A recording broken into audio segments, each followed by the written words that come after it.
각 가정에서 하나님 앞에 예배하는 우리 사랑하는 성도들의 가정과 또 손길에 하나님의 은혜와 긍휼하심이 풍성하게 임하시기를 주의 이름으로 축원합니다.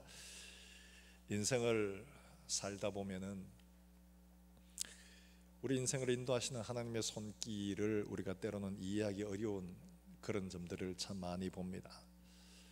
쉬운 길들이 있는데 왜 이렇게 어렵게 우리 인생을 인도하시는가 하는 이런 생각이 들 때가 있죠. 좀 우리가 이해할 만한 이런 길로 우리를 인도하시면은 생각도 하고 예상도 하고 또 준비도 하고 할 텐데 전혀 그렇지 못하게 엉뚱한 길로 인도하시면서 갈 때 보면 하나님이 계신 건가 안 계신 건가 이런 생각이 들 때가 없지 않아 있습니다. 욥의 경우가 그렇죠. 하나님이 복을 주셔가지고 그는 10명의 아들 딸을 두었고 그리고 많은 재산을 이루었고 정말 거룩하게 살았죠. 하나님이 그를 칭찬할 만큼 그런 사람이었습니다. 그런데 어느 날 갑자기 이유도 원인도 아무것도 모르고 갑자기 대풍이 일어나서 자기 아들 딸이고 다 죽어버립니다. 재산 다 뺏깁니다. 하룻밤에 미리 하루 이틀 3일 이렇게 간 것도 아니에요. 단 하룻밤에 모든 걸 다 잃어버렸습니다. 정신이 멀쩡하다는 자체가 이상한 사람이죠. 이런 경우를 정말 어떻게 사람이 견뎌낼 수 있겠습니까? 한 명, 두 명도 아니고 모든 자식 다 잃고 모든 재산을 다 잃어버리고 멀쩡하길 바란다면 그 사람이 오히려 이상한 사람이겠죠. 어디 그뿐이겠습니까? 숨 쉴만 하니까 하나님이 질병을 내리시는데 이유도 몰라요. 스트레스를 너무 받아서 그런가 싶었는데 머리끝에서 발끝까지 악창이 나서 앉아서 기와로 막 긁어야 되는 이런 상황을 만난 겁니다. 아토피를 만난 어떤 자매 이야기를 한번 들었어요. 얼마나 심한지 직장 다녔는데 늘 긴 걸 입고 다녔대요. 이 사람의 아토피가 얼마나 심한지 집에 오면 끓는데 이게 뼈가 보일 정도로 끓거든. 피가 흐르는데도 불구하고 이래가 안 되겠다 싶어가 그 다음에 때렸답니다. 아픈 데를. 여러분들 간지러울 때 때리면 좀 시원하지 않습니까? 때렸는데 얼마나 세게 때렸으면 옆집에서 와가지고 집에 무슨 일 없어요 이렇게 물어요. 가정폭력 있는 줄 알고 하도 때리는 소리가 나니까 그런 정도로 이걸 어떻게 좀 다 떼내고 싶을 만큼 그렇다는 거예요. 여러분 욥이 기와로 자기 몸을 긁어야 되는 이런 지경에 죄에 앉아가지고 살고 싶은 마음이 들겠습니까? 안 들죠. 태어난 날 자체를 저주할 만큼이나 고통스러운 시간을 여러 달 보내게 됩니다. 이런 고통 앞에서 장사가 없듯이 욥도 자기 입에 불평이 막 터지는 거예요. 내가 뭘 잘못했는데 하나님 어떻게 이러실 수가 있냐고 이런 소리가 막 절로 나올 수밖에 없는 거죠. 굉장히 어려운 그런 시기를 만났습니다. 그런데 마지막 결말 어떻습니까? 하나님이 갑절의 재산을 주시고 그보다 더 예쁜 딸을 주셨습니다. 여러분 만약에 하나님이 여러분에게 빌 게이츠 같은 이런 재산을 줄 테니까 욥과 같은 이런 시련을 한번 만나볼래 이러면 여러분 어떻게 하겠습니까?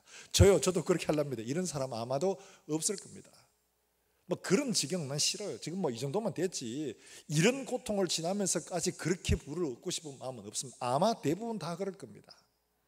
우리가 당하는 고난만 해도 적지 않은데 상상할 수 없는 이런 일을 당하고 나서야 갑절의 재산을 갑절의 복을 받는다.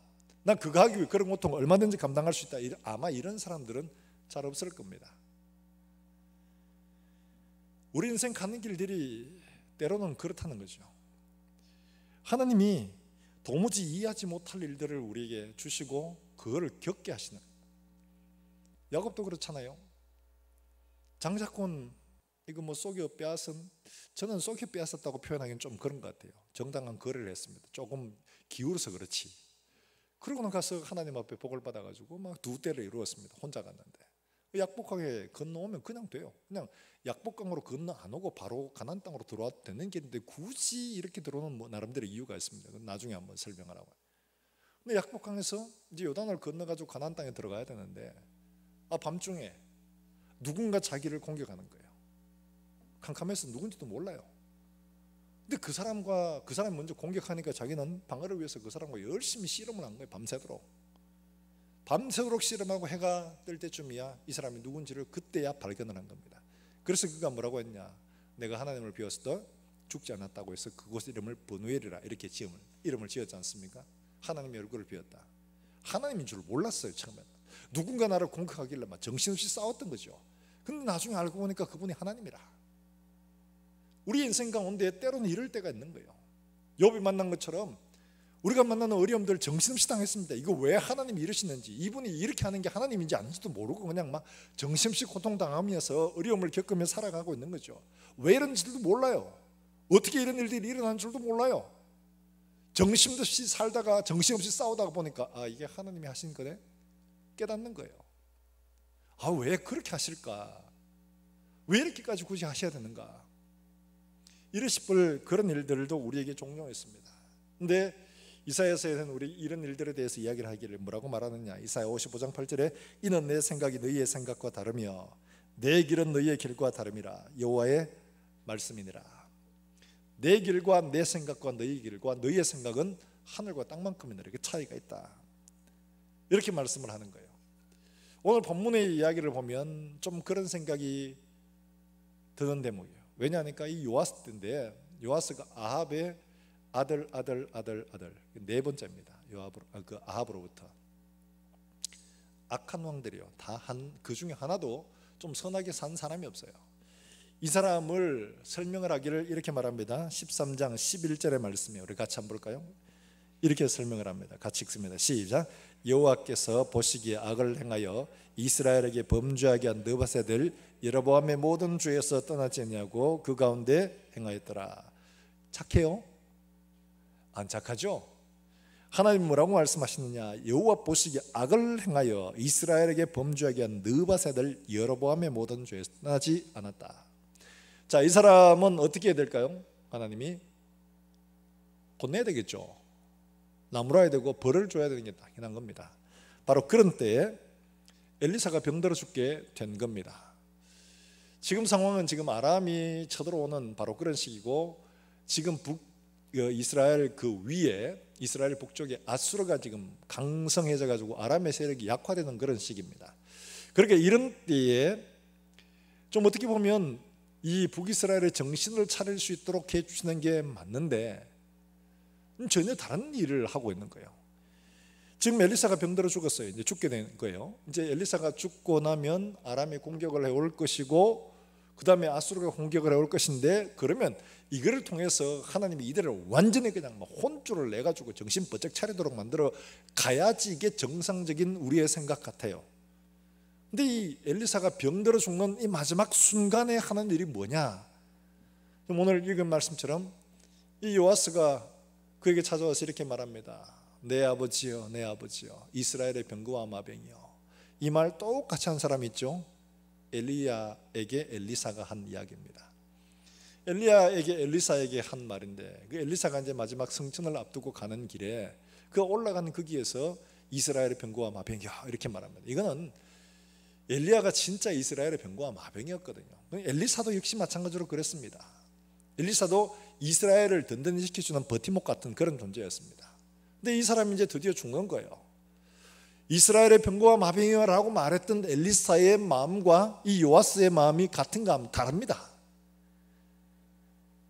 엘리사는 엘리야를 바라보고 이스라엘의 병거와 마병이라고 했지만은 그는 진정으로 그를 존중하고 진짜 이스라엘의 힘과 능력이 되시는 분이십니다.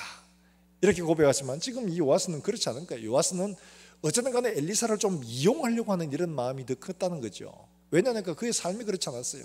엘리사는 그렇게 이야기하고 엘리야의 사역을 계승을 했지만 이 요아스는 그렇게 말하고는 엘리사의 뜻과 같이 하나님의 뜻대로 돌이키지 않았기 때문에 그런 거예요. 내한테 유리한 것, 내한테 좋은 것만 얻으려고 한 거죠. 우리에게 이렇게 말할 때도 있습니다. 하나님은 전능하시다, 하나님은 능력이 있으시다, 이렇게 말하는 것이 하나님의 뜻대로 살기 위해서가 아니라 하나님을 이용하기 위해서 그렇게 할 때가 참 많다는 거죠. 바로 그런 요아스입니다.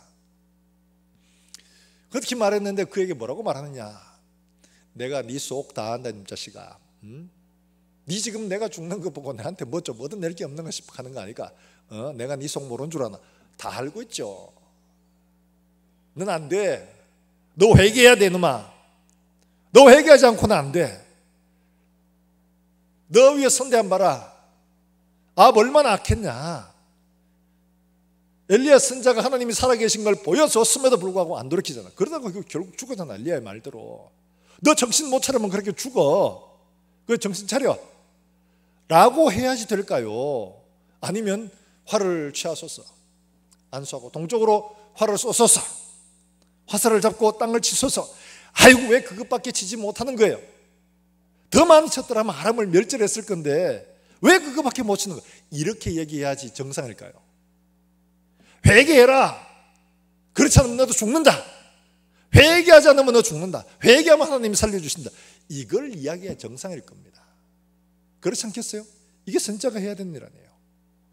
여전히 여로보암의 길로 향하고 아합의 길을 떠나지 않는 이 사람에게 살 길을 알려주는 것들이 진짜 하나님께 회개하고 돌아서는 그 길을 알려주는 것이 이 바른 길이지, 단지 눈앞에 보이는 적들을 물리치는 그 길을 알려주는 게 이게 옳은 길은 아니죠. 뿐만 아니라 그가 진짜 돌아오기를 바란다면 이 전쟁통에서 좀 어떻게 말하면 그런 거죠. 내가 지금 예언할 테니까 네가 회개하고 하나님 앞에 이렇게 돌아서서 아람하고 싸우면 하나님이 너를 도와주실 것이다. 이걸 표적으로 삼아라. 이렇게 말을 하든지 해야 되는데 그것도 없이 그냥 활 잡아가 쏘고 활 잡는데 거기다 안수하고 땅을 치라고. 아니 이렇게 한다면 선지자가 좀 그렇잖아요. 아무런 문제 없이 잘 살기를 바라는 것이 아니라 그가 진정으로 회개하고 하나님께로 돌아오도록 하는 것들이 선지자의 사명일진데 그렇게 하는 것이 마땅할 것이라고 생각이 듭니다. 그럼에도 불구하고 지금 그렇게 하지 않습니다. 왜 이렇게 하나님은 에리사를 통해서 마지막 죽는 순간까지도 이 이스라엘을 위해서 이런 일들을 하고 계시는가 하는 것을 우리에게 보여주고 있는 겁니다. 우리가 먼저 생각해야 할 것은요, 하나님은 그럼에도 불구하고 이스라엘에게 문제를 통해서라도 하나님께 돌아오기를 바라고 계신다는 거예요.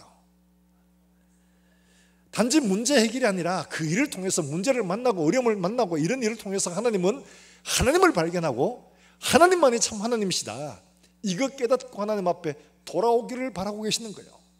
하나님 앞에 진노를 받아가 당장에 멸망하는 것이 아니라 하나님 앞에 돌아오기를 바라는 거예요. 그래서 그게 23절에 이렇게 말씀을 하고 있잖아요. 여러분 23절 말씀을 같이 한번 볼까요?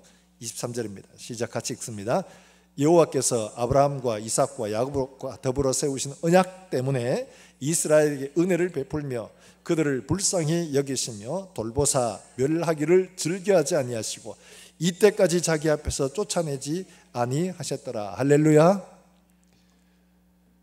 지금 이거 참 말 안 듣고 이렇게 악하고 이렇게 고집스러움에도 불구하고 아브라함과 이삭과 야곱과 세우신 그 언약, 그것 때문에 멸하기를 즐겨하지 아니하시고 그래도 문제를 주셔가지고 그래도 돌아오기를 바라고 계시는 거예요. 마치 이런 거죠.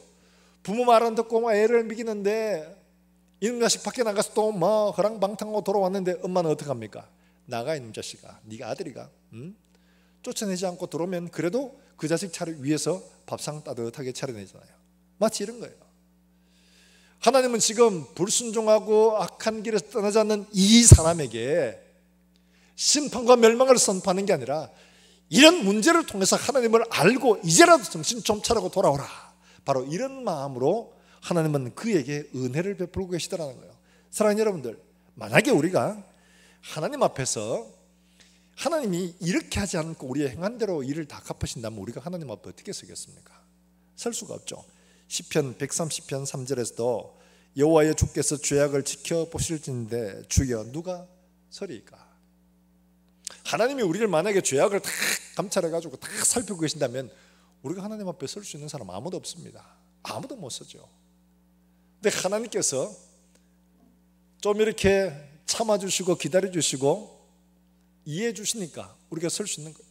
문제가 있음에도 불구하고 은혜를 베푸시고 문제가 있음에도 불구하고 또 다른 문제를 통해서 하나님을 알도록 하나님의 구원과 능력을 보여주시는 것, 바로 이게 하나님의 마음, 이게 하나님께서 아브라함과 이삭과 야곱과 맹세로 이루신 은혜, 그 하나님 지키시려고 우리에게 은혜를 베풀고 계시더라는 거죠. 사랑하는 여러분들, 우리가 때로는 완벽해서 하나님 앞에 떳떳해서 하나님 앞에 구하기 때문에 하나님이 들어주시는 건 아닙니다.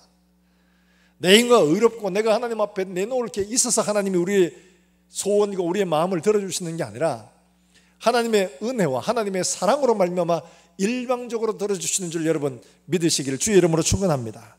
하나님 바로 이런 일들을 우리에게 행하시는 거죠. 요나도 마찬가지죠. 아니 요나가 선지자라면 좀 선지자답게 행해야 되는데 그렇게 하지 않고 하나님 말씀하시니까 기분 나쁘다고, 동의할 수 없다고 그냥 딴 길로 가버리는 거예요.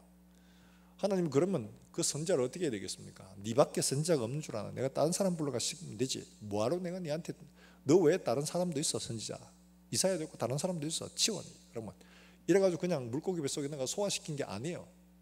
굳이 그를 끝까지 끌고 가가지고 배를 타게 하시고 밑창에 들어가게 하시고 그를 제비 뽑아내게 하시고 물고기 뱃속에 집어넣고 안 죽도록 만들어 가시는 거 왜입니까? 그런 어려움을 통해서 진정으로 회개하고 그가 돌아오도록 바라시는 거예요. 지옥 같은 경험을 하고서 요나가 회개하고 돌아오잖아요.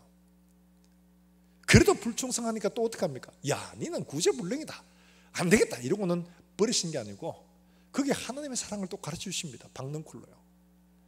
하나님은 우리가 이렇게 완전하지 않아도 하나님의 언약과 하나님의 사랑으로 인하여 우리에게 문제를 통해서 문제를 만나도록 하시고 그 일을 통해서 하나님이 오늘도 우리와 함께 하신다, 하나님이 우리를 돌보신다, 하나님이 우리의 기도에 응답하신다는 것을 깨닫고 우리의 도움과 우리의 의지는 하나님밖에 없다는 것을 가르쳐 주시는 줄로 여러분 믿으시기를 주의 이름으로 축원합니다. 여러분, 우리가 하나님을 찾지 않는 이유가 어디 있겠습니까? 오늘날 많은 사람들이 하나님을 잘 찾지를 않습니다. 사실입니다. 좀 10여 년이 넘었습니다만은 사귐의 기도라는 책이 나온 적이 있었고 많은 사람들이 심지어 교수님들도 이런 사귐의 기도라는 이 책을 통해서 진짜 그래, 기도라는 이런 거야 돼. 그 사귐의 기도라는 건 뭐냐? 기도는 하나님 앞에 때를 써서 무언가를 얻어내는 게 아니고 하나님과 우리와의 사귐이다. 굉장히 좋죠. 그러니까 기도를 막 빡시게 하고 금식하고 부르짖고 막 할 필요가 없다. 단지 기도는 나 자신을 변화시키는 거고 기도는 내가 하나님 앞에 변화되어 가는 과정이다. 나를 성찰하고 내가 성숙하는 거다. 바로 이거다. 물론 기도에 그런 면이 없지 않아 있습니다. 그런데 중요한 것은 이러고는 어떻게 하냐? 기도하는 자체를 늘상 삶에서 기도, 생활에서 기도 이거를 강조하다 보니까 모여서 함께 부르짖고 함께 집중해서 기도하는 것들이 소홀해진 거예요. 이런 사람들이 기도에 열심을 내게 됐냐 하니까 기도에 열심을 내지 않은 거예요. 그래서 어느 목사님이 말씀하시기를 그리고 자기도 진짜 돌아보니까 자기도 기도 시간이 줄었고 자기도 기도하는 열정이 식었더라는 거예요. 뭐가 문제냐? 성경은 우리에게 어떻게 가르치냐? 그걸 가르치고 있지 않아요. 일상적으로 기도하는 것들이 있지만 문제를 만날 때 하나님 앞에 간절하게 부르짖고 씨름하는 것들을 우리에게 가르치고 있기 때문에 그렇다는 거죠. 오늘날 우리가 왜 기도를 잘 하지 않느냐? 기도를 해도 하나님 잘 듣지 않으신다. 기도를 해도 이 문제가 잘 해결되지 않는다. 그렇기 때문에 기도를 잘 하지 않습니다. 과연 그러한가? 하나님은 우리에게 말씀하십니다. 불의한 재판관에 대한 과부의 이야기를 통해서 항상 기도하고 낭망치 말아야 될 것을 그것을 비유로 말씀을 해 주신 거예요. 달리 말하면 우리의 기도가 문제가 없으면 그렇게 하지 않는다는 거예요. 재판장을 찾아갈 이유도 없고 그렇게 매달릴 필요가 없는 거예요. 그 문제가 내게 너무 절실하기 때문에 그렇게 자주 찾아가고 무시를 당하면서도 그렇게 찾아갈 수밖에 없는 게 그게 내게 그렇게 절박하기 때문에 그렇게 하는 거예요. 예수님 그러시면서 말씀하신 거예요. 마지막에 인자가 올 때 이런 믿음을 보겠느냐? 이렇게 하나님을 찾는 사람이 없을 것이라고 말하고 있는 거죠. 사랑하는 여러분들, 우리가 하나님 앞에 문제를 만날 때마다 우리가 기억해야 할 것은 하나님은 이런 문제를 통해서 우리에게 하나님을 찾을 필요성을 찾게 하시고 하나님 앞에 부르짖게 하시고 그러므로 하나님을 만나게 하시는 줄로 여러분 믿으시기를 주의 이름으로 축원합니다. 이게 하나님의 뜻이라는 거예요. 여러분 아마 90년대 말쯤에 온로비 사건을 알 겁니다. 온로비 사건 이러면 막 대한민국을 떠들썩하게 했던 사건이 있죠. 김대중 정부 때 그 최순영 회장, 신동아 그룹의 그 대한생명그 회장이죠. 그분의 이제 소위 말해서 그룹이 그때 해체가 됐습니다. 온로비했다, 유명한 사건이죠. 그리고 한 2001년도인가 재판이 나서 온로비 사건이 아니고 옷값 대납 거부 사건으로 판명이 난 거예요. 옷값을 내달라는데 이 사람 거부를 한 거예요. 그게 이제 뒤집어져가 온로비 사건으로 바뀌어가지고 이렇게 된 거예요. 이러고는 어떻게 됐냐? 그룹이 1년 넘게 다 해체가 돼버렸습니다. 그 최순영 회장이 잡혀가서 한 4년간 옥고를 치르면서 엄청난 스트레스를 받은 거예요. 다른 생보사들은 생명보험에서 이런 것들은 다 1년 6개월 유동성 위기가 와도 1년 6개월 주는데 이거는 뭐 11일 만에 해결하라. 어떻게 11일 만에 해결해요? 그룹을 해체하라. 그 그룹 해체하라는 이야기가 김대중 씨 입에서 나왔다는 거예요. 왜 그랬냐? 그 전에 김영삼 정부 때는 선거운동하는 100억을 지원했다는 거예요. 김대중 씨도 100억 플러스 알파를 더 해달라는데 그거 안 했다는 거예요. 그러니까 해체하라 이러는 거예요. 그래가 해체를 다 했다는 거예요. 완전히 그냥 뭐. 그래서 이분이 이야기가 그렇게 이야기를 합니다. 감옥에 들어가서 4개월 동안에 머리를 벽에 들이박으면서 정말 너무 억울하고 너무 억울하고 자기 그룹에는 충분한 유동성, 소위 말해서 이게 여유가 있었답니다. 그런데 대책 없이 그냥 다 허물어버린 거죠. 정권이 하겠다면 하는 거예요. 어떤 걸 뒤집시오 다 합니다. 머리를 들이박으면서 막 너무 심각했죠. 너무 억울하고 막 분노, 그 용서 못하죠. 내가 어떻게 읽고 있는데. 왜냐하니까 이분이 우리가 알다시피 이분은 뭐 성전도 온누리교회죠. 하고 교육관도 짓고 비전센터도 하고 교회 내에 뭐 이렇게 교계에 많은 이렇게 선교사도 돕고 지원도 많이 하고 굉장히 소위 말하면 진짜 많은 후원을 많이 했습니다. 자기는 그래도 괜찮다고 생각하는 거예요. 난 이만하면 됐지. 내 돈 벌어가 뭐 물론 내가 살지만 내가 교회도 짓고 성전도 짓고 뭐 후원도 많이 하고 선교사도 많이 돕고 내가 얼마나 많은 일을 했는데 이런 마음이 드는 거예요. 그런데 왜 하나님 이러시냐? 이해를 할 수가 없죠. 여러분 안 그렇겠습니까? 내가 봉사도 많이 하고 내가 좋은 일도 많이 하고 했는데 하나님이 어느 날 갑자기 기업 완전히 그냥 파산을 하게 하고 감옥 가게 하고 그러면 여러분 어떻게 하겠습니까? 이것도 모함으로 강제로. 여러분 이러되면 정말 믿음을 지키기가 쉽지 않을 겁니다. 머리를 들이받고 죽고 싶을 만큼 고통의 시간을 그런 시간을 겪으니까 그때 하나님을 진짜 이분이 만나고 진정으로 회개를 했다고 그래요. 진짜 용서할 수가 없었고 진짜 견딜 수가 없었는데 자기의 모든 신앙과 그동안 믿어왔던 모든 것들이 다 무너지는 것 같은 때에도 하나님은 말씀하시기를 뭐라고 했냐? 야, 너 이거 했는 거 다 진짜로 하나님을 사랑해서 했는 거냐? 너 진짜 하나님 사랑해서 했는 거냐? 자기 동기와 진실성에 문제가 있었다는 것을 자기는 그때는 몰랐습니다. 닌 잘 한다고 하는 거예요. 근데 하나님은 우리의 동기, 그 겉으로 보이는 뭐 얼마를 했다, 무엇을 했다 이걸 보는 게 아닙니다. 그 사람의 동기를 보는 거예요. 진짜 순수한 동기, 그걸 보는데 하나님이 그게 동기가 온전하지 않았다는 걸 알고 계시는 거예요. 이걸 보게 하신데 비로소 자기가 깨달은 거예요. 이게 순수하게 하나님을 사랑해서 하나님 앞에 드리고자 해서 드린 게 아니고 나도 숟가락 좀 얹자 하는 이런 마음이 있다는 것을 발견을 한 겁니다. 이게 얼마나 부끄럽겠어요. 하나님 앞에 부끄럽고 회개하고 진짜 하나님 앞에 용서를 구하고 변하게 되겠어요. 이거 내가 하나님 앞에 이랬구나. 하나님 앞에 이랬구나. 그러니까 하나님이 너 그 사람 용서해라. 용서 못합니다. 너는 어땠는데? 할 말이 없잖아요. 너는 어땠는데? 용서를 할 수밖에 없는데 마음으로 용납이 되지 않는 거예요. 그런데 정권이 바뀌고 난 다음에 참 재밌는 일들이 그 다음에 이제 노무현 정권으로 바뀌고 난 다음에 그 다음에 뭐 어떻게 된 일인지 자기를 그렇게 했던 사람들이 줄줄이 감옥에 다 들어오더랍니다. 빠짐없이 다 들어오더랍니다. 다 들어가지고 같이 있는데 딱 보니까 또 막 옛날 생각나고 열받고 막 그렇더라는 거예요. 근데 하나님이 그 사람들 용서하라고. 너는 어떠냐? 쉽지 않았지만 용서하게 되고 하나님을 진짜 경험하게 되고 했다고 그렇게 고백을 해요. 사랑하는 여러분들, 하나님의 말씀, 원수를 사랑하는 말씀을 경험한다는 건 결코 쉬운 일들 아닙니다. 하나님을 알아간다는 게, 하나님을 닮아간다는 게 쉬운 일들 아닙니다. 이 십자가의 길이고 그게 바로 주님을 닮아가는 길이에요. 근데 하나님은 원하시는 게 이 땅에서 잘 먹고 잘 사는 걸 이걸 바라는 게 아니에요. 하나님은 하나님을 알아가도록 하기를 원하시는 거예요. 그리스도를 닮아가기를 원하시는 거예요. 이게 하나님께서 우리에게 원하시는 거예요.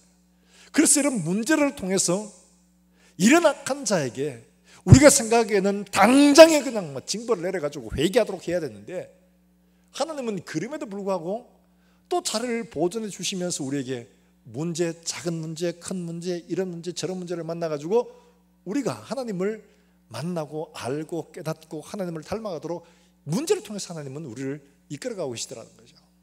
사랑하는 여러분들, 이스라엘 백성들에게 광야의 길을 걷게 하신 게 왜입니까? 이 광야의 길을 걷게 하실 때 하늘의 만나를 먹이신 이유는 사람이 떡으로만 사는 것이 아니요 하나님의 입에서 나오는 모든 말씀으로 살 것이니라. 그러니까 육의 양식으로 사는 존재가 아니라 영의 양식으로 사는 존재로 만들어 가시기 위한 훈련인 거예요. 우리가 이런 문제 저런 문제를 만나며 고난 가운데 지내는 것은 우리가 육의 양식으로 사는 존재가 아니라 우리가 하나님의 말씀으로 사는 존재로 만들어 가시기 위한 하나님의 은혜인 줄로 믿으시기를 주의 이름으로 축원합니다. 사랑하는 여러분들, 하나님이 지금도 우리가 온전치 못함에도 불구하고 은혜를 베푸시고 그러면 또 문제를 주시는 이유는 어디 있느냐? 바로 이거예요. 문제를 통해서 하나님을 만나고 하나님 앞에 그리스도를 닮은 이런 사람으로 변화되기를 하나님이 바라시고 계신다는 사실을 깨닫고 문제를 만날 때마다 하나님을 바라보시기를 주의 이름으로 축원합니다. 문제를 만날 때마다 그리스도를 바라보시기를 주의 이름으로 축원합니다. 그렇게 변화되어 가시기를 다시 한 번 더 주의 이름으로 축원합니다. 뿐만 아니라 이 일들을 이야기를 하면서 지금 엘리사가 요아스에게 하고 있는 일이 뭐냐? 16절 17절의 말씀에 이렇게 말하고 있죠. 같이 한번 읽어볼까요? 또 이스라엘 왕에게 이르되 왕의 손으로 활을 잡으소서 하매 그가 손으로 잡으니 엘리사가 자기 손을 왕의 손 위에 얹고 이르되 동쪽 창을 여소서 하여 곧 열매 엘리사가 이르되 쏘소서 하는지라.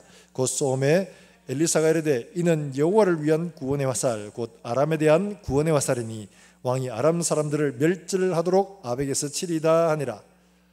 이거 하나님이 이스라엘 이렇게 치게 하실 것입니다. 그 다음에 19절에 이르긴 말씀을 이렇게 하십니다. 같이 읽어봅니다. 시작. 하나님의 사람이 노하여 이르되 왕이 대여섯 번을 칠 것이니이다. 그리하였더라면 왕이 아람을 진멸하기까지 쳤으리이다. 그런즉 이제는 왕이 아람을 세 번만 치리이다 하니라. 지금 여기 이 말은 뭐예요? 앞에 하고 있는 말은 아람을 대적하는 하나님의 구원의 손길이라면, 두 번째는 그들을 멸하기까지 치는 실제적인 준비, 바로 그것을 하라는 거죠. 그런 열정, 그런 마음을 가지라는 거예요. 동편으로 활을 쏘는 일들, 바로 그것만 아니라 그것이 무슨 의미인지를 하나님이 말씀을 해 주셨어요.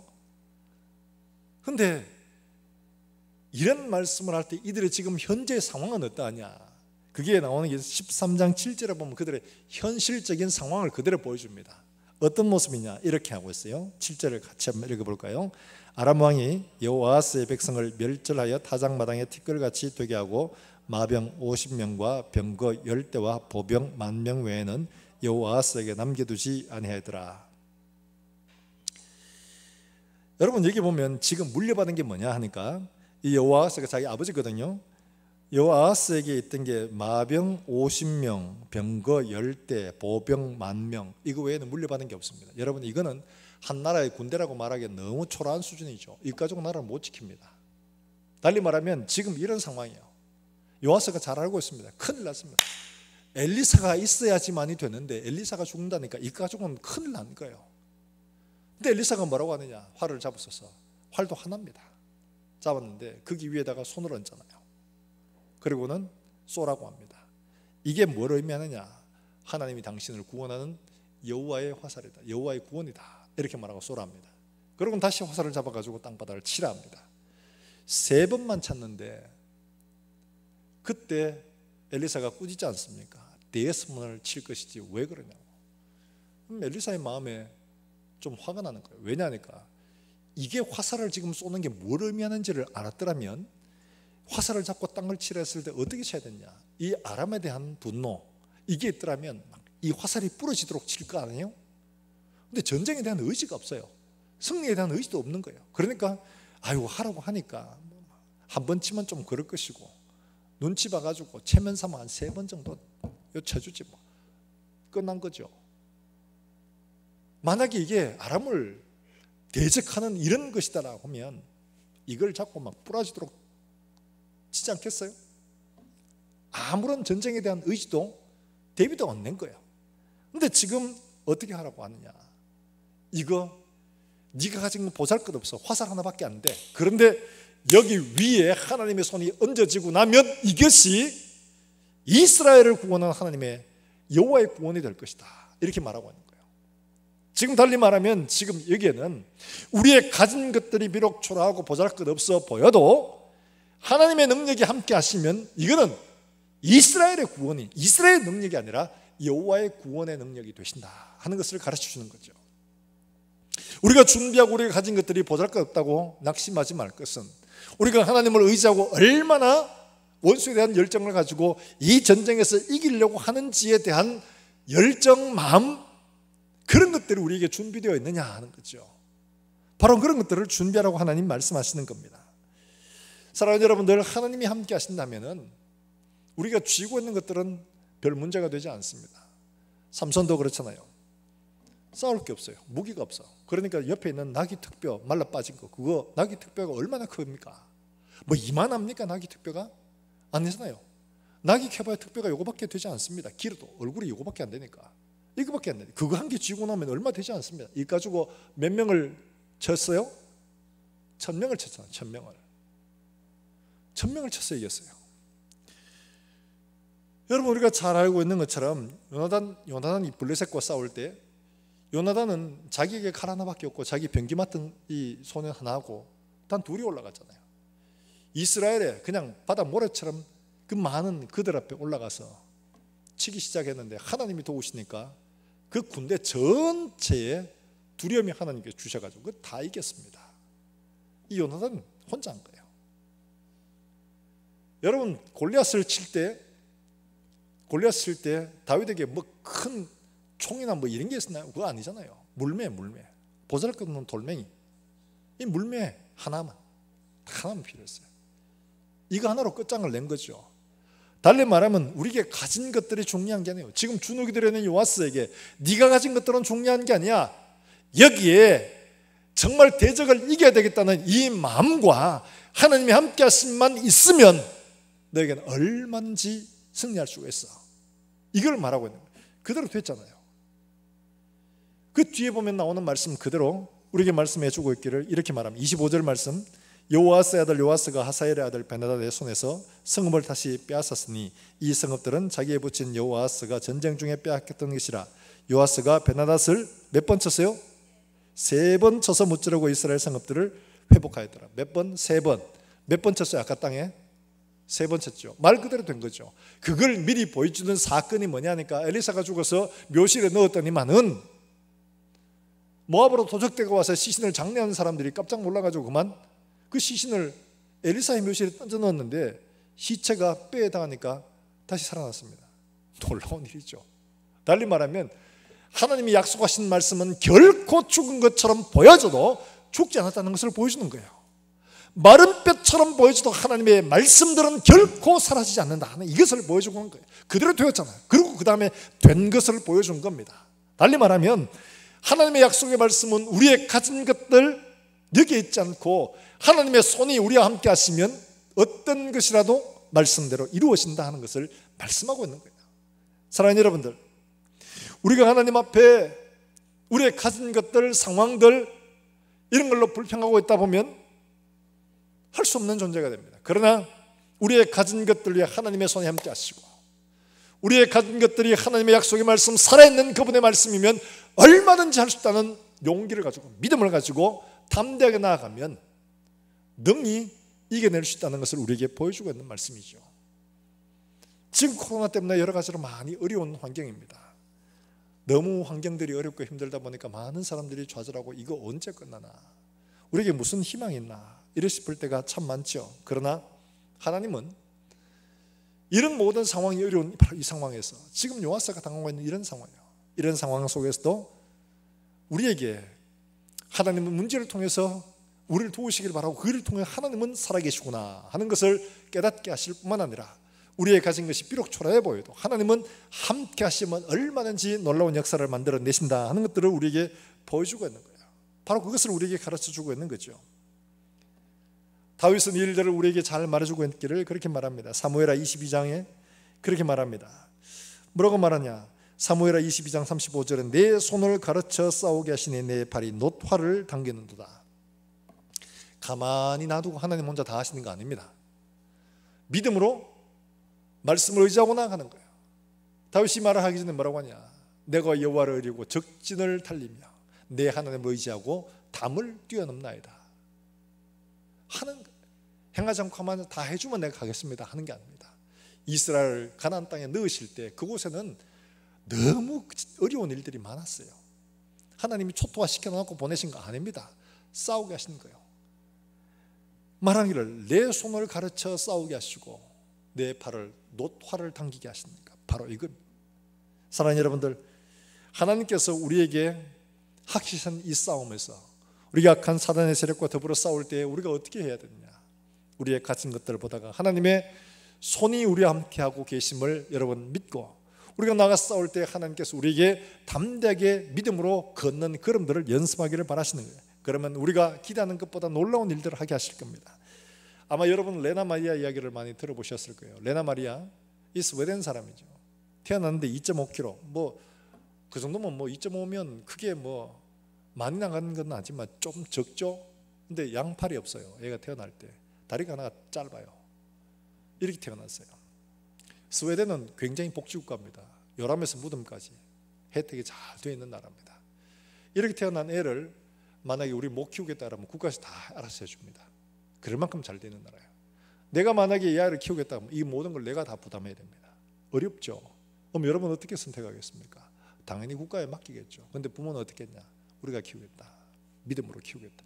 맡은 거예요. 어렵죠. 얼마나 이분들이 이 아이가 정말 스스로 살아갈 수 있도록 해야 된다고 알고 믿음으로 키우면서 이 아이에게 훈련을 시켰냐.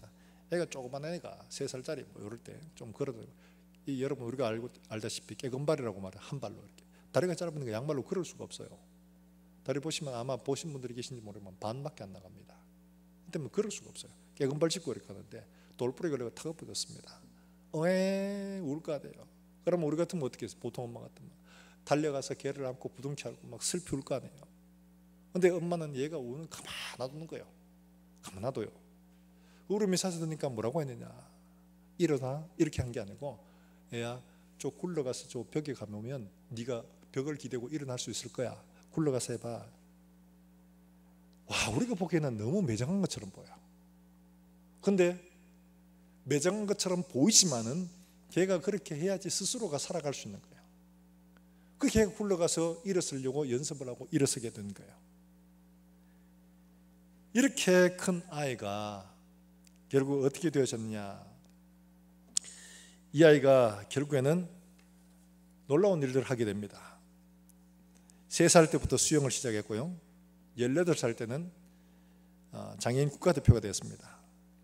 왼발로 펜을 잡아가 글자를 쓸 수 있게 됐고 발가락으로 뜨개질도 합니다. 왼발로 운전하는 것도 봤습니다. 뜨개질을 못 보면 운전하는 거 봤습니다. 자수와 요리, 피아노 그리고 자동차 운전에까지 정상하고 다를 바 하나 없이 똑같이 합니다. 놀라운 일들이에요. 그리고 얘가 나중에 학교도 갑니다. 물론 수영대회가 메달도 따고 음악대학 가서 음대도 졸업하고 구조과 발로 그리는 거 있죠. 구조과 작가도 되고 성가대 지휘자도 되고 가수 겸 가스펠 싱어 송라이터가 돼가지고 앨범도 많이 냈어요. 그리고 베스트셀러 작가가 되기도 하고 우리 멀쩡한 사람도 하나도 못 이룬 일들을 이 사람은 너무 많은 일을 이룬 거예요. 그럼 우리가 보기에는 우리가 이런 상황일 수 있습니다. 그러나 하나님은 때로는 야속하게 보이지만 하나님 우리를 그렇게 훈련시키길 바라시는 거예요. 잡고 치고 때리고 싸우고 나가고. 사랑하는 여러분들, 하나님 앞에 거룩한 소원들을 품고 대적들을 향해 달려오는 그것들에 대해서 싸워서 이기며 하나님의 능력과 승리를 보여주려고 하는 이런 마음의 믿음과 열정들을 가지고 하나님께서 우리를 훈련하시는 그 길을 따라가면 하나님은 마침내 우리가 알지 못하는 때에도 놀라운 일들을 우리에게 이루어 주시는 줄로 여러분 믿으시길 주의 이름으로 축원합니다. 그러면서 이 레나 마리아가 이렇게 말합니다. 나는 내가 장애인 것은 감사합니다. 나는 대부분 다 해낼 수 있습니다. 거의 간단하지는 않지만 살아가는 것이 어렵지는 않습니다. 남들과 사는 방식이 조금 다를 뿐이며 장애는 하나님이 내게 주신 특권입니다. 결혼도 했습니다. 여러분, 우리에게 하나님이 때로는 어려움도 주시고 고난도 주시고 믿음 없는 내게도 이런 문제들을 주실 때에 하나님은 그 일을 통해서 하나님을 알기를 원하시는 거예요. 내게 왜 이러나 할 게 아니라 문제를 붙들고 하나님 앞에 씨름을 할 수 있기를 바랍니다. 하나님은 반드시 약속하신 것을 이루어 주신다고 보여주고 계십니다. 그러면 우리를 통해서 이루어 가시는 이 일들, 우리가 생각하지 못한 일들까지도 하나님이 만들어내게 되는 줄로 믿습니다. 사랑하는 여러분들의 삶대로도 이와 같은 놀라운 이런 역사들이 일어나게 되기를 주 예수의 이름으로 축원합니다. 축원합니다. 우리 함께 찬송하고 기도하겠습니다. 오 놀라운 구세주 예수 내 주,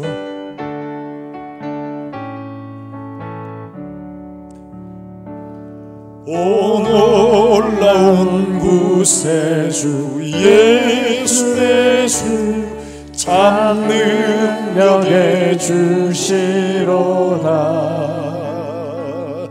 큰 바위 안전한 그곳으로 내 영혼을 숨기시네. 메마른 땅을 종일 걸어가도, 메마른 땅을 종일 걸어가도 나 피곤치 아니하며 저 위험한 곳 내가 이를 대며 큰 바위에 숨기시고 주 손으로 덮으시네. 3절합니다. 측량 못할 은혜로 채우시며 늘 성령에 감아주사 큰 기쁨 중 주님을 찬양토록 내 믿음을 도우시네. 메마른 땅을 종일 걸어가도, 메마른 땅을 종일 걸어가도 나 피곤치 아니하며 저 위험한 곳 내가 이를 대면 큰 바위에 숨기시고 주 손으로 주 예수님 공중에 임하실 때, 주 예수님 공중에 임하실 때 나 일어나 맞이하리. 그 구원의 은총을 노래하리. 저 천군과 천사 함께 메마른 땅을 종일 걸어가도 나 피곤치 아니하며 저 위험한 곳 내가 이를 대면 큰 바위에 숨기시고 주 손으로 덮으시네.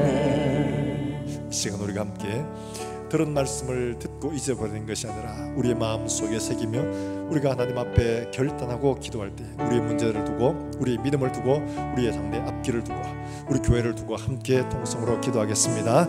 하나님 아버지, 은혜를 감사합니다. 하나님 아버지, 회개가 필요한 자들에게 그래도 불구하고 하나님의 은혜와 사랑을 보이시며 그들을 도우시는 하나님의 능력을 우리에게 보여주셨습니다. 하나님 아버지, 요아스에게 베풀어 주신 하나님의 은혜와 사랑을 오늘날에도 여전히 우리에게 베푸시며 하나님 아버지, 문제를 통하여 우리가 하나님 앞에 정말 하나님의 은혜와 사랑을 깨닫고 돌아서기를 바라시며 아브라함과 야곱과 이삭에게 약속하신 그 약속을 통하여 우리에게 여전히 오늘도 이루시는 것처럼 예수 그리스도를 통하여 이루어 주신 그 언약의 말씀을 이루어 주시려고 오늘도 우리를 사랑하시고 우리를 은혜를 끊임없이 베푸시는 주님, 그 하나님의 사랑과 은혜에 감사하며 하나님 아버지 우리의 상황들을 돌아보고 하나님 아버지 주의 뜻을 분별하고 하나님께로 우리의 걸음을 돌이킬 수 있는 사랑하는 종들이 되게 해주시기를 원합니다. 우리의 사망에 여러가지 어려운 문제가 있다 할지라도 하나님 아버지 이를 통하여 우리를 돌이키시는 하나님의 손길을 깨달아 알게 하시며 우리의 걸음을 돌이켜 하나님이 원하시는 거룩한 길 갈 수 있도록 주님 은혜를 베풀어 주시기를 간절히 원합니다. 우리의 손에 가진 것이 적고 우리 힘으로 감당할 수 없는 것처럼 보여져도 하나님이 우리의 손 위에 손을 얹어 축복하시며 우리와 함께 하심을 우리가 믿고 담대하게 나아가 싸울 수 있는 믿음을 우리 속에 낳게 해주시기를 원합니다. 그로 말미암아 하나님 아버지 우리의 힘이 아니라 우리의 능력이 아니라 우리의 가진 것이 아니라 하나님께서 우리를 도우심을 깨달아 알 수 있도록 주의 은혜를 베풀어 주시기를 간절히 원합니다. 살아가는 주의 권속들이 오늘도 살아가는 모든 일들 속에 이 어려운 환경 속에서 지치지 않고 낙심치 않고 돌아서지 않고 하나님을 신뢰하며 믿음으로 잘 나아가 승리하여 하나님 앞에 믿음의 창고로 설 수 있도록 주님 축복하여 주시옵소서. 하나님 아버지 은혜를 감사합니다. 오늘도 하나님 앞에 예배하며 말씀을 받는 사랑하는 종들에게 은혜를 다하시고 우리가 살아가는 모든 일들 속에 우리가 하나님 앞에 온전치 못함에도 불구하고 여전히 은혜를 베푸시는 것은 이를 통하여 우리가 하나님 앞에 돌이켜 하나님을 알고 하나님께로 돌아오게 하심인 줄 믿고 우리의 걸음을 살펴 하나님께로 향할 수 있는 믿음의 눈이 열려지게 해 주시기를 원합니다. 때로는 문제 앞에서 우리의 가진 것들이 너무 초라해 보여도 하나님께서 함께 하시면 하나님 아버지 다윗의 물맷돌이 되어질 것이며 삼손의 낙이 특별가 될 것임을 믿고 하나님 앞에 담대하게 나아가는 살아가는 종들의 삶이 되게 해 주시옵소서. 우리의 힘과 능력과 가진 것이 아니라 하나님의 손길이요 하나님의 능력이요 하나님이 함께 하심을 고백할 수 있는 살아가는 종들의 믿음들이 되게 해 주시옵소서. 하나님 아버지 또 한 주간을 살아가는 종들의 걸음들 가운데 하나님 함께 하시며 오늘 우리 하나님 앞에 나올 때 하나님 앞에 감사하며 드린 살아가는 종들의 손길 위에 하나님께서 함께 하시고 하나님 아버지들의 가정과 이들의 손길 위에 하나님께서 만배로 갚아 주시고 하나님 이들의 모든 일들 속에 나누어 주고 또한 베풀어 주는 선한 손길들 되게 해 주시옵소서. 질고 가운데 고통하는 사랑하는 종들의 눈물을 주는 기억하시며 이들의 간구에 응답하여 주셔서 오늘도 우리를 사랑하시며 도우시는 하나님이심을 맛보게 해 주시옵소서. 하나님 아버지 멀리서 주의 복음을 들고 선교하는 사랑하는 종들을 기억하시며 그들의 전하는 입술에 하나님께서 함께 하심으로 말미암아 듣는 자들이 말씀을 듣고 하나님 앞에 회개하고 돌아오는 역사가 있게 하시고 많은 생명의 역사, 생명의 열매들을 맺을 수 있게 주님 축복하여 주시옵소서. 한 주간 동안 살아가는 종들의 걸음 가운데 주님 동행해 주시며 하나님 아버지 요아스의 손에 엘리사의 손을 얹었던 것처럼 우리의 걸음 가운데 주의 손을 얹어 동행하여 주시옵소서. 하나님 아버지 이후에 또한 하나님 앞에 영광스러운 열매를 가지고 돌아와서 기쁨으로 하나님을 예배하는 사랑하는 종들의 발걸음이 되게 하여 주시옵소서. 군에 있는 살아가는 자녀들 하나님 함께 하시며 그들이 하나님 아버지 어디 있든지 간에 무엇을 하든지 하나님의 사람으로 하나님 앞에 자신을 드릴 수 있도록 주님 축복하여 주시옵소서. 살아계신 예수님의 이름으로 기도합나이다. 아멘. 다 하나님의 말씀을 함께 묵상하겠습니다. 충성 잠언 25장 13절 말씀. 충성된 자는 당사자는 그를 보낸 이에게 마치 추수하는 날의 얼음 냉수 같아서 능히 그 주인의 마음을 시원하게 하느니라. 아멘. 내일부터는 새벽기도와 수요 주일 예배가 이전과 같이 시작됨을 기억해 주시고 함께 동참해 주시길 바랍니다. 다음 주에는 우리 모든 성도들과 얼굴을 대할 수 있기를 바랍니다. 우리 다 일어나셔서 함께 찬송하겠습니다.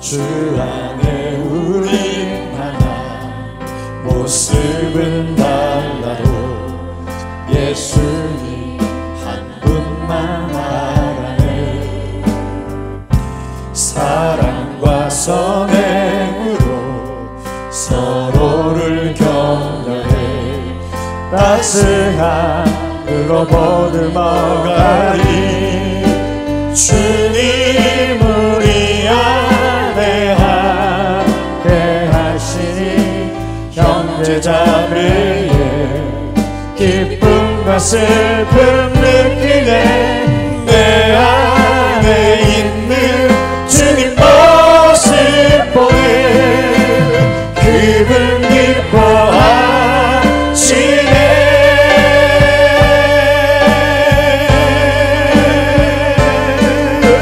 주님 나를